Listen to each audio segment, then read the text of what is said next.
Mesdames, Messieurs, bonsoir et merci de suivre la télévision du Burkina. Il bénéficiait d'une liberté provisoire depuis fin octobre dans l'affaire du putsch manqué. Voici qu'il est de retour en prison, cette fois à Lamako, pour son implication dans l'affaire d'Abou Boukari, l'étudiant en médecine qui a trouvé la mort dans des conditions non encore élucidées. Depuis l'ouverture du dossier en 1999, c'est un grand bond que connaît ce dossier d'Abou Boukari en cette année 2017. Dans ce journal, la réaction de l'avocat de la famille de l'étudiant. Zoom dans cette édition sur un des projets phares du ministère en charge de l'énergie, des mines et des carrières. Cet après-midi a été lancé un projet d'électrification d'une grande envergure. En plus du changement de l'éclairage urbain pour le système LED, l'électrification solaire est en cours pour les infrastructures sanitaires et scolaires en milieu rural. Plus de détails avec le ministre en charge de l'énergie, notre invité ce soir. Mais avant, cap sur Kosiam, où le président Kaboré s'est entretenu avec plusieurs personnalités ce 10 janvier. Il s'agit du président du Conseil exécutif de l'Union africaine des ONG et développement et du président du Collège ouest-africain des chirurgiens. La synthèse des audiences dans ce compte-rendu signé Souleymane Sanou et Aimé Solange Guigma. Du 27 février au 3 mars 2017 se tiendra à Ouagadougou un congrès des chirurgiens venus de l'Afrique et du monde pour discuter sur l'accessibilité des soins de qualité à la population. C'est l'annonce faite par le Collège ouest-africain des chirurgiens au président du Faso Roch Marc Christian Kaboré. Un congrès qui réunira toutes les spécialités chirurgicales et au cours duquel la population pourra recevoir des soins gratuits. Before the conference actually starts, une semaine avant cette conférence, le collège organisera un forum d'intervention chirurgicale gratuite pour plus de 600 patients dans la région de Waïgouya et aux alentours. Un séjour au Burkina pour l'installation de la coordinatrice pays de l'Union africaine des ONG et développement à la personne de Martine Yabré, le président du conseil exécutif de la dite Union est venu solliciter l'appui du président du Faso pour la tenue d'une conférence internationale sur l'économie sur le territoire burkinabé dans les prochains mois. Cette société civile attend beaucoup du Burkina Faso et qui est en train de devenir aujourd'hui un pays incontournable en Afrique, surtout avec le plan national de développement économique et social qui vient d'être lancé. Nous sommes donc impliqués dans ces différents plans dans les différents pays. Cette société civile organisée en réseau est présente dans l'ensemble des pays africains et intervient dans les domaines de l'agriculture, de l'élevage, de l'assainissement et de l'hygiène. Semi-présidentiel, c'est le régime retenu pour une 5e République par les commissaires de la Commission constitutionnelle. 2 mois après l'ouverture de leurs travaux, ils se sont penchés sur plusieurs points et l'on peut citer entre autres la stabilité et l'équilibre des institutions, la consolidation de l'état de droit ou encore l'équilibre des pouvoirs. Moussa Ouedraogo, Frédéric Etienne Bassenga ont assisté à la conférence de presse animée ce mardi par la Commission, leur compte rendu. La Commission constitutionnelle, après 2 mois de travaux, a maintenant un avant-projet de constitution. Dans cet avant-projet validé consensuellement par les commissaires article par article, selon le rapporteur général Luc-Marie Sibriga, 5 grandes tendances ont fait l'objet d'une attention particulière de la part des commissaires. Il y a la stabilité et l'équilibre des institutions ainsi que la transparence du jeu politique, la consolidation de l'état de droit, la redevabilité dans la gestion publique, l'indépendance de la justice et l'équilibre des pouvoirs. Et sur ce dernier volet, les commissaires ont à l'unanimité admis le régime semi-présidentiel pour la 5e République. Les commissaires ont conservé l'option du régime semi-présidentiel, mais en encadrant mieux la fonction présidentielle et en faisant en sorte que la répartition du pouvoir entre le président et le gouvernement soit clairement faite.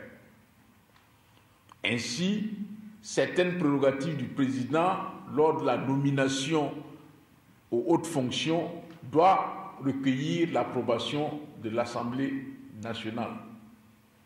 Le président le peuple usé du référendum pour poser un certain nombre de questions visant à réviser la Constitution. Convaincu que tout repose sur une loi fondamentale de bonne qualité, la Commission constitutionnelle entend entreprendre une grande campagne d'explication et recueillir les propositions de la majorité des Burkinabés. Pour y arriver, les commissaires vont sillonner les 13 régions du Burkina, mais pas seulement. Le Gabon, la Côte d'Ivoire, le Mali, le Sénégal, le Ghana et le Mali. Ensuite, nous allons aller même jusqu'en Europe, où il y a beaucoup de Burkinabés. On ira à Paris, à Bruxelles et à Rome. En même temps, on ira également à New York et à Montréal pour les Amériques. Ça veut dire que nous avons étudié tout cela. C'est difficile par les gens qui courent, mais il faut le faire parce qu'il y a des Burkinabés comme nous, comme vous, qui attendent des explications. À l'issue de cette vaste campagne, les commissaires vont corriger les insuffisances et intégrer les propositions pertinentes au projet avant de le remettre au président du Faso, qui aura 8 jours pour faire ses amendements. Le ministre d'État en charge de l'administration territoriale face aux partis politiques. Il s'agit de ceux ayant pris part au municipal du 22 mai dernier. Simon Compaoré informe d'une reprise probable des élections partielles dans les communes qui connaissent des difficultés dans la mise en place de leurs exécutifs locaux. 19 communes sont ainsi concernées. La décision, c'est le Conseil des ministres qui va la prendre. Yacouba Gamene et Bouma Ernest Nebié pour le reportage. Le ministre d'État Simon Compaoré et son équipe envisagent les jours à venir déposer un dossier en Conseil des ministres, un rapport relatif à une reprise partielle des élections dans les communes rurales et urbaines qui connaissent actuellement des difficultés de fonctionnement après les élections municipales du 22 mai 2016. Lorsque le fonctionnement d'un conseil municipal se révèle impossible, sa dissolution peut être prononcée par décret pris en Conseil des ministres. Alors, cette alternative à laquelle je souscris aura le mérite certainement de permettre la tenue d'élections partielles à l'issue desquelles l'on procédera à la mise en place de nouveaux organes à la tête des collectivités territoriales en difficulté. 3 catégories de communes sont concernées. Il s'agit d'abord des communes qui n'ont pas pu mettre en place leurs exécutifs locaux.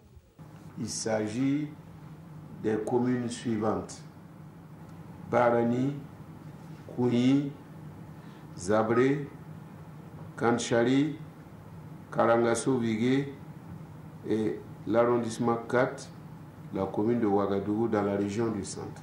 Ensuite, celles qui ont pu mettre en place leurs conseils municipaux mais n'arrivent pas à fonctionner. Il s'agit donc des communes suivantes: Kombori dans la région de la boucle de Mouhoun, Andemtenga et Zouaga dans la région du centre-est, Kiendi dans la région du centre-ouest, Ziga et Dablo dans la région du centre-nord, Sapone dans la région du centre-sud, Madjouari dans la région de l'est, Dandé dans la région des Hauts-Bassins, Seitenga et le conseil régional de la région du Sahel. Et enfin, les communes où les conditions n'étaient pas réunies le 22 mai 2016 pour l'organisation des élections.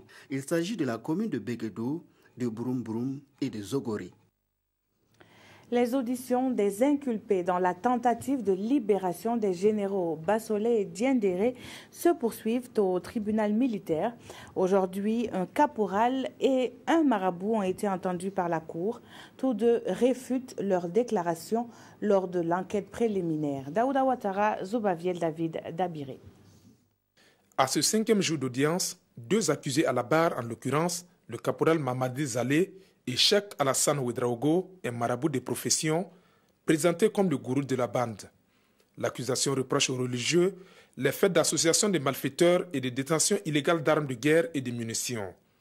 Si le marabout de 47 ans avait reconnu en enquête préliminaire sa participation à la rencontre préparatoire de la tentative de libération des généraux, il se rétracte ce matin devant le tribunal. Cheikh Alassane Ouedraogo récuse en bloc les faits qui lui sont reprochés. Il déclare plutôt avoir surpris des militaires en réunion chez son ami, le caporal Madi Ouedraogo. Interrogé sur ses relations avec le général Gilbert Diendéré, il reconnaît avoir rendu 2 fois visite à Gilbert Diendéré à la maison d'arrêt et de correction des armées et rencontré Hippolyte Diendéré, le frère du général, mais pour des raisons d'ordre religieux. Pour la détention d'armes de guerre, il déclare avoir reçu du caporal Mamadi Zalé un sac dont il ignorait le contenu. Un sac qu'il confiera à son tour à son beau-frère Gilbert Guira, le chauffeur de tricycle. Pour une manifestation de la vérité, les accusés sont soumis à une confrontation à la barre. Et le moins que l'on puisse dire, c'est qu'aucun accusé ne se reconnaît dans les propos recueillis en instruction. Pour les avocats de la défense, cela met en cause la crédibilité des déclarations recueillies par les officiers de police judiciaire au cours de l'enquête. Et selon Maître Arnaud Ouedraogo, tout ce procès tourne autour des aveux et non des preuves tangibles et irréfutables. Mamadi Zalé a quant à lui reconnu les faits de détention illégale d'armes de guerre et de munitions. Les auditions se poursuivent demain au tribunal militaire. Et nous y reviendrons toujours avec Zoubaviel David Dabiré. L'information a été rendue publique la nuit dernière et alimente la presse en ligne et les réseaux sociaux. Le colonel Mamadou Bamba révélé au public lors du putsch manqué et qui diffusait sur ce plateau même télé les communiqués est de nouveau sous mandat de dépôt. Cette fois, il est à la Mako puisqu'inculpé dans l'affaire Dabo Boukari. Maître Benewende Sankara, qui suit le dossier, a donné une réaction. Suivez ce reportage de Bilidou Bazongo et Tanga Kafando. Sa liberté provisoire dans l'affaire du coup d'État manqué n'aura duré que quelques mois. Le colonel Mamadou Bamba retourne en prison, cette fois-ci à la Mako, dans l'affaire Dabo Boukari. L'information est tombée dans la presse et sur les réseaux sociaux, une information confirmée par Maître Benewende Sankara, l'avocat de la famille. Effectivement, depuis le 9 janvier 2017, le juge d'instruction qui suit ce dossier a auditionné environ une quarantaine de personnes et au regard des indices, au regard des charges qui l'ont amené à convoquer effectivement le colonel Bamba, il a entendu et il a été inculpé le 9 janvier 2017 pour complicité d'arrestation et de séquestration aggravée de personnes, dont l'étudiant Dabo Boukari. C'est une inculpation de taille. Une inculpation de taille qui satisfait l'avocat, convaincu que c'est une piste vers la manifestation de la vérité. Nous espérons que cette piste-là puisse nous conduire à cette manifestation de la vérité pour que le peuple lui-même ne désigne pas ses coupables tout faits. Parce que la justice, ça peut durer, ça peut prendre tout le temps qu'il faut, mais l'essentiel, comme nous le disons, aussi long est la nuit, le jour viendra. Le dossier d'Abo Boukari suit donc son cours avec certainement des rebondissements et Maître Benewende Sankara dit rester vigilant et déterminé pour la vérité et la justice. Dabo Boukari est l'étudiant de 7e année de médecine assassiné en mai 1990 et depuis lors, les étudiants, à travers les organisations, réclament justice. Et nous revenons sur l'avenue de l'Indépendance devant les locaux du ministre d'État qui a connu un mouvement particulier ce matin. Les policiers radiés en 2011 exigent leur réintégration dans la fonction publique. Ils ont pour ce faire crié leur impatience devant le cabinet du ministre Simon Compaoré. Le scénario s'est avéré payant puisqu'ils ont été reçus par le directeur général de la police, même si l'objectif était d'être face au ministre lui-même. Constat, Isaka Ouedraogo et Aruna Mare. Circulation perturbée, dispositif sécurité exceptionnel ce matin sur l'avenue de l'Indépendance. Les policiers radiés après les mutineries de 2011 crient encore leur colère devant le cabinet du ministre en charge de la sécurité. La réintégration, c'est ça qui nous préoccupe actuellement. Nous ne voulons pas que ça dégénère parce qu'en réalité, si ça dégénère, ce ne sera pas bon ni pour eux ni pour nous. Ce ne sont pas des menaces en réalité, mais il faut que les gens comprennent de la manière dont ils sont prêts pour nous affronter, nous aussi nous sommes prêts comme ça pour les affronter. Voilà, parce que nous sommes venus, nous avons vous voyez, c'est pas, on ne peut pas vous expliquer pour que vous compreniez. Hein? Vous voyez un fonctionnaire qui se retrouve pendant 1 mois sans salaire, vous voyez comment ça se passe? 5 ans? Impossible d'avoir une réaction au cabinet du ministre. À la direction générale de la police nationale, l'on assure que les policiers radiés ont été reçus ici même dans la matinée. Non satisfaits, ils tiennent à rencontrer le ministre d'État Simon Compaoré. Une audience leur a été fixée le 12 janvier prochain. Un calendrier que les policiers radiés disent rejeter. Ils disent à présent attendre l'implication du président du Faso pour leur réintégration. Autre point de l'actualité, l'électrification par système solaire. Le projet porté par le ministère en charge de l'énergie a été lancé cet après-midi. 85 milliards de francs CFA, c'est le montant global du programme d'électrification qui va toucher plusieurs infrastructures socio-communautaires. Les précisions de Salifou Belem et Nathalie Sawadogo. Des pas de danse esquissés ici par ces femmes de Kiemfangé dans la commune rurale de Komsiliga pour exprimer leur joie. La raison, l'électrification des infrastructures dans leur commune. Une électrification qui entre dans le cadre du programme d'électrification par système solaire des infrastructures socio-communautaires. D'un coût global estimé à 85 milliards de francs CFA, ce projet a été lancé officiellement cet après-midi à Kiemfangé. Un projet qui se décline en plusieurs axes. Le premier axe, c'est les infrastructures socio-communautaires. Il y a un autre axe sur les mini-centrales solaires, et un autre sur les édifices publics, tout ce qui concerne les ministères, les universités. Un autre axe sur l'ensemble des CMA et des CHU du Burkina. Donc au total, ça fait 85 milliards. Et c'est ce programme que nous venons de lancer, en commençant donc par les infrastructures socio-communautaires, et qui va consister donc à hybrider ou en tout cas à électrifier directement la majorité des infrastructures socio-communautaires, notamment les CSPS, les lycées, les CIG et les écoles primaires en électrification donc par voie solaire, photovoltaïque, pour donner accès à l'énergie de base à ces élèves et ces malades, de sorte à ce que, en tout cas, l'offre de services dans ces infrastructures puisse être améliorée. L'électrification par le système solaire pour le ministre va, à n'en pas douter, soulager la nationale de l'électricité. Une grande partie aussi de ces services fonctionnent le jour. Si vous prenez les ministères, vous savez que les ministères fonctionnent en moyenne entre 7h et 16h. Et ça coïncide également avec la présence du soleil. L'ensoleillement au Burkina, ou en tout cas la durée d'ensoleillement, quand vous prenez l'heure où le soleil se lève ou l'heure où le soleil se couche, c'est globalement entre 7h et 16h.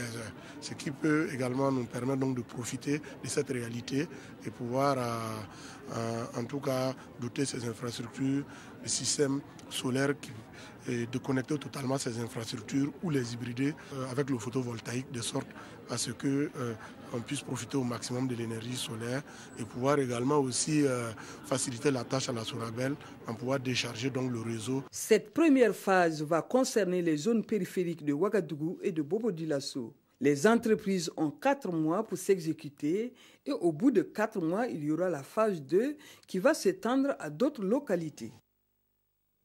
Professeur Alpha Oumar Dissa, bonsoir. Bonsoir. Alors, vous revenez donc de Kiemfangé, un village rattaché à la commune rurale de Komsilga, où a été lancé donc le projet d'électrification des villes et campagnes du Burkina. Alors, 85 milliards de francs CFA pour ce programme qui se décline en plusieurs axes, on l'a vu. Les financements sont-ils bouclés, monsieur le ministre? Oui, les financements de 85 milliards sont contenus dans le PNDS, dans le Plan national de développement économique et social. Mais ce qu'il faut savoir, c'est que l'utilisation de l'énergie solaire photovoltaïque pour pouvoir atteindre l'autosuffisance énergétique dans la dynamique de la disponibilisation et de rendre l'énergie accessible au niveau donc du PNDS est en bonne place. Tout d'abord, préalablement dans le programme présidentiel. C'est un axe clé du programme présidentiel. Et ce qu'il faut savoir, c'est que ce programme a plusieurs axes. Le programme a plusieurs axes. Nous avons d'abord les édifices publics. Les édifices publics, c'est principalement les ministères, les gouvernorats, les hauts commissariats, les universités, les lycées et collèges, voilà, etc. Voilà. Donc, on a ce volet. On a également le volet des centres de santé, notamment les CMA et les CHU, qui est un volet aussi important. Et ensuite, nous avons le volet également des ménages. Les ménages raccordés sur le réseau, in-grid, ou bien les ménages qui sont hors réseau, off-grid. Ça veut dire que nous allons donc pouvoir donc offrir des installations solaires à des ménages qui sont soit connectés sur le réseau de la Sonabel ou qui ne sont pas connectés, c'est-à-dire qui sont dans les zones périurbaines ou qui sont dans les zones rurales et qui ont besoin donc d'un accès à l'énergie parce que le réseau de la Sonabel n'est pas encore présent. Nous avons également ce volet et nous avons également le volet des mini-centrales solaires. Des mini-centrales solaires entre 30 et 300 kW crête pour 100 villages. Il faut savoir que ce projet va également pouvoir s'étendre parce que pour le moment, nous avons 100 villages identifiés, mais nous avons d'autres programmes avec la CEDEAO en cours également avec la BOAD pour étendre à près de 400 villages. Donc, et ces 100 villages sont disséminés sur toute l'étendue du territoire? C'est toute l'étendue du territoire. Nous avons en tout cas une stratégie que nous sommes en train de mettre en place au niveau de l'électrification rurale pour faire ressortir clairement les critères d'électrification rurale, les critères liés d'abord au nombre de populations, et ensuite le critère lié à la proximité du réseau et les critères liés aux activités, je ne sais pas, de commerce ou industrielles qui se produisent dans la localité. Et nous allons mettre toute une stratégie en place liée également à l'exploitation et également donc au système donc de collecte, de recouvrement, notamment le système de paiement par exemple par téléphone que nous sommes en train de faire un benchmarking à travers le monde. Nous allons aller aussi le Fidji, en Afrique orientale également. Nous avons un certain nombre de pays qui ont déjà expérimenté et ça marche assez bien. Donc nous avons un certain nombre de programmes sur cette ligne également que nous allons pouvoir essayer de mettre en œuvre. Tout pour le tout, c'est de rendre l'énergie accessible et disponible, comme on l'avait dit. Et de façon continue, j'aimerais que vous rassuriez, parce que vous avez parlé de l'énergie solaire et il y a des horaires, mais l'énergie qui sera fournie dans les ménages, tout comme dans les centres identifiés, ce sera de façon continue, même si c'est solaire. Si, c'est des questions qui vont être réglées au cas par cas. Il y a des ménages qui sont déjà raccordés sur la Sonabel. Nous allons faire un système hybride avec un système de double comptage ou quand ils ont besoin de la Sonabel, parce qu'ils sont par exemple en détresse, leur système est en détresse, on compte négativement. Est-ce qu'ils auront un coût, par exemple, à supporter ces ménages-là? Est-ce qu'ils auront est-ce qu'ils auront un coût à supporter? Non, nous disons que nous allons aller au cas par cas. Les ménages non bourse. Il y en a qui ont plus de moyens que d'autres.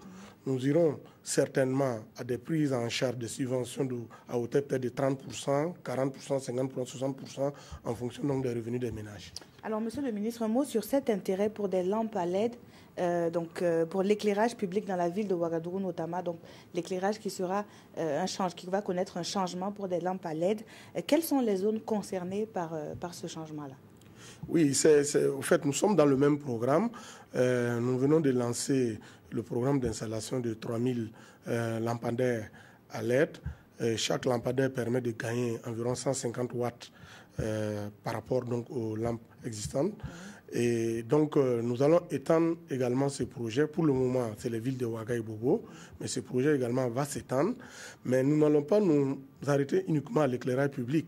Nous avons également un projet pilote pour 2 arrondissements de Ouaga, où nous allons donner 2 à 3 lampes par ménage pour que les populations essaient les lampes LED, parce que vous avez aujourd'hui des lampes de 40 watts, de 60 watts encore dans que certains ménages utilisent, alors que nous avons sur la place du marché où nous pouvons importer par exemple des lampes de 16 watts ou de 18 watts qui produisent un flux lumineux beaucoup plus important et qui vont consommer moins. Donc nous allons essayer donc de jeter les dés et d'amener les populations dans cette dynamique. Tout pour nous, c'est comme on l'a dit, c'est de mettre en place cette culture de l'efficacité énergétique, que ce soit au niveau des téléviseurs, que ce soit au niveau de la climatisation ou que ce soit au niveau de l'éclairage, que chacun aille vers des appareils beaucoup plus économiques. Les populations gagnent parce qu'ils économisent dans leur facture d'électricité, mais l'État également gagne parce que la Sonabel se retrouve donc déchargée et donc nous gagnons donc doublement. Merci beaucoup, Monsieur le ministre, d'avoir été sur ce plateau pour parler donc de ces différents projets d'électrification conduits par votre département. La suite du journal nous conduit à Bobo-Dioulasso dans les locaux de l'UNPCB. Le climat délétère au sein de l'Union nationale des producteurs de coton du Burkina devrait s'effacer avec l'installation d'un nouvel administrateur provisoire. Il ferait le consensus entre les protagonistes et devrait conduire aux élections des membres du bureau. Lamine Karantao et Moumouni Baro nous le présentent. Après 4 ans de fracture au sein de l'Union nationale des producteurs du coton du Burkina Faso, voilà enfin une lueur d'espoir avec la désignation par les deux parties en conflit de l'administrateur provisoire en la personne de André Anatole Yameogo. Il aura pour tâche durant 2 mois de créer un climat favorable entre les deux protagonistes et d'organiser les élections pour sauver la filière cotonnière. Une filière stratégique qui occupe une place de choix dans l'économie burkinabé. C'est une structure qui fonctionne. Il faut gérer les dépenses courantes. Vous savez qu'il y a les salaires qui sont payés. Ce sont des activités qu'on ne peut pas arrêter. Il faut conduire le processus d'élection du département jusqu'au niveau national. Le nouvel administrateur n'est pas un inconnu dans la filière coton, car il est à la tête du foncier, de la formation et de l'organisation du monde rural au Burkina Faso. Il est démontré et confirmé que 2 ennemis arrivent à s'entendre quand ils ont les mêmes objectifs. Par contre, 2 amis ou même 2 frères peuvent se détruire lorsque les objectifs sont différents. Nous avons aujourd'hui cette chance d'avoir des objectifs communs qui sont la sauvegarde de l'UNPCB et surtout la bonne gouvernance en son sein. J'ose espérer que le plus dur est passé et que le meilleur est à venir. Le meilleur est à venir. Cela dépendra donc de l'engagement de chacun à respecter les accords et tourner définitivement la page de cette crise cotonnière. La ville a accueilli les festivités de la commémoration de l'indépendance du pays. Cependant, Kaya reste toujours aussi dépendante de ses problèmes d'eau. Il faut être éveillé aux aurores pour espérer quelques gouttes du précieux liquide. Un homme s'est fait connaître dans la ville. Il revend tout simplement de l'eau. Suivez plutôt ce reportage signé Suleiman Sanou Tanga Kafando. Autrefois apprenti de camions, Mamoudou Bari a trouvé une nouvelle occupation. Revendeur d'eau au détail. Une opportunité née des travaux du 11 décembre et la pénurie d'eau dans la ville de Kaya. Au début, je vendais l'eau avec les maçons. Donc, comme les ménages n'ont pas d'eau, c'est à cause de ça que j'ai décidé de vendre avec eux. Chacun sort son bidon. Je vends avec lui 50 francs. Moi aussi, pour que je vais arranger ça et puis mettre du carburant, quoi. Voilà, sinon, l'eau là ici, vraiment, c'est pas facile. Souvent, même si mon tricycle là est gâté, bon, ça va être 3 ou 4 jours comme ça, les gens là ne peuvent pas gagner d'eau, quoi. Dans la cité du cuir, l'or bleu est rare. Et dans certains quartiers comme le secteur numéro 4, il faut veiller et guetter jusqu'aux heures indues la venue du liquide précieux. Actuellement, depuis 6 ou 7 mois passés comme ça, les coupures d'eau, on ne peut même pas en parler maintenant. Plusieurs, nos soeurs, nos femmes, même nous-mêmes, les chefs de famille, souvent il faut que toi-même tu pars au robinet pour chercher l'eau. Mais c'est à 3 h du matin, 2 h du matin que l'eau vient. Sur tous les secteurs. La situation, l'ONIA en a conscience et dit penser à y remédier dans un plan qui cherche encore financement. Nous avons une station de traitement d'eau de surface où nous produisons actuellement en moyenne 3600 m3 d'eau. Donc nous estimons le déficit qui est estimé à environ 1000 m3 d'eau. Nous avons constaté. On a procédé par réactiver quelques de nos anciens forages qu'on avait abandonnés au profit en fait, du lac d'Em. Donc les lacs la production étant dépassée là-bas, nous sommes revenus pour remettre en marche un certain nombre de forages qui ont quand même un débit acceptable. Et cet apport nous donne déjà environ 400 m3 de plus. Donc le reste du déficit est à rechercher. Et pour ce faire, la direction a bien voulu faire une fiche de projet, élaborer une fiche de projet pour rechercher des financements. Parce que comme les lacs, c'est de l'eau de surface, là-bas, les interventions là-bas, ça demande beaucoup plus de moyens. En attendant, les populations de Kaya doivent prendre leur mal en patience, veiller à une gestion rationnelle de la denrée rare et espérer qu'un jour, le projet de l'ONEA se réalisera. Je vous le disais en titre, le président Alassane Ouattara a relevé de leurs fonctions les chefs de l'armée, de la police et de la gendarmerie. Une décision qui sonne comme règlement de compte au lendemain de la mutinerie des militaires. Pendant ce temps, à l'hémicycle, le président reste Soro Guillaume, réélu avec 230 voix sur 250. Et puis toujours en Côte d'Ivoire, l'ancien Premier ministre Daniel Kambla-Duncan occupe désormais le poste de vice-président. Il a été nommé aujourd'hui par le président Ouattara conformément aux dispositions de la nouvelle constitution. Quant au poste de Premier ministre, il échoua à Amadou Gon Coulibaly.